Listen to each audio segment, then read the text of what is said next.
జై తెలంగాణ.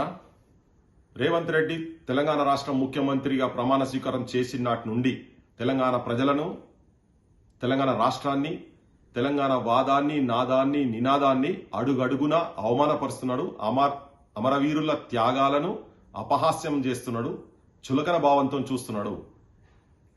ఆ తరుణంలో రాష్ట్రీయ గీతం కాడికెళ్ళి మొదలు పెడితే ఆంధ్రులతో స్టార్ట్ చేసిన కాడికెళ్ళి ఇప్పుడు ఇవాళ ఒక కొత్త అవమానానికి పరదా తీసిండు. రోషయ్య విగ్రహాన్ని హైదరాబాద్లో పెట్టిండు. ఏ రోషయ్య ముఖ్యమంత్రి ఉన్నప్పుడు వందలాది మంది యువకులు, విద్యార్థులు, నిరుద్యోగులు ఆత్మహత్యలు చేసుకున్నారో, ఏ రోషయ్య ఇప్పుడు ఆయన అంటున్నాడు గాంధేయవాది అని రోషయ్యను. అయ్యా, ఆయన పాలనలోనే లాఠీ దెబ్బలతోటి, రబ్బర్ బుల్లెట్లతోటి విచ్చలవిడిగా విచక్షణారహితంగా పేల్చిండ్రు. లట్లతో కొడితే చేతులు ఇరిగినాయి, కాళ్ళు ఇరిగినాయి, తలలు బలిగినాయి, హాస్పిటల్లో ఉన్నారు.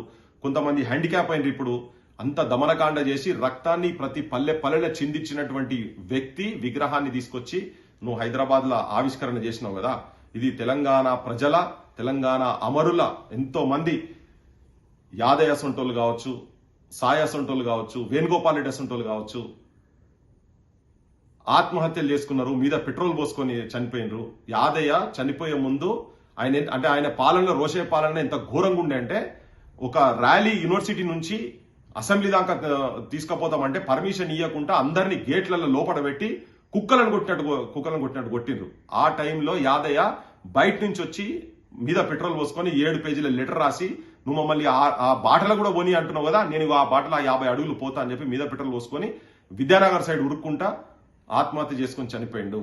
అది చూసిన తర్వాత, ఇది ఫిబ్రవరి 20వ తారీఖు జరిగింది. మార్చిలో సాయి, ఇంజనీరింగ్ చదువుకున్నటువంటి సాయి, సూర్యాపేట బిడ్డ, నేను బతుకున్నాక బయటికి పోనిస్తలేరు కదా, నా చనిపోయిన తర్వాత అంటే నాకు హక్కులు లేకుండా చేస్తారు కదా, చనిపోయిన తర్వాత నా శవాన్ని అమరుల స్తూపం దగ్గర తీసుకుపోయినాకనే మా ఊరికి తీసుకుపోవాలని ఆఖరి కోరికగా రాసుకున్నాడు. అంటే ఇటువంటి అన్ని మేము చూసినాం కదా ఈయన పాలనలో. అటువంటి వాడు తెలంగాణ రాష్ట్రం వచ్చిన తర్వాత అటువంటి వాళ్ళ విగ్రహాలు తెలంగాణలో ఉండు అనేదే గుండె మీద గడ్డపార పెట్టి పొడిచినావు రేవంత్ రెడ్డి. మాలాంటి ఉద్యమకారులకు, అమరుల కుటుంబాలకు, అమరుల ఆత్మ క్షోభించేటట్టుగా నువ్వు చేసినావు.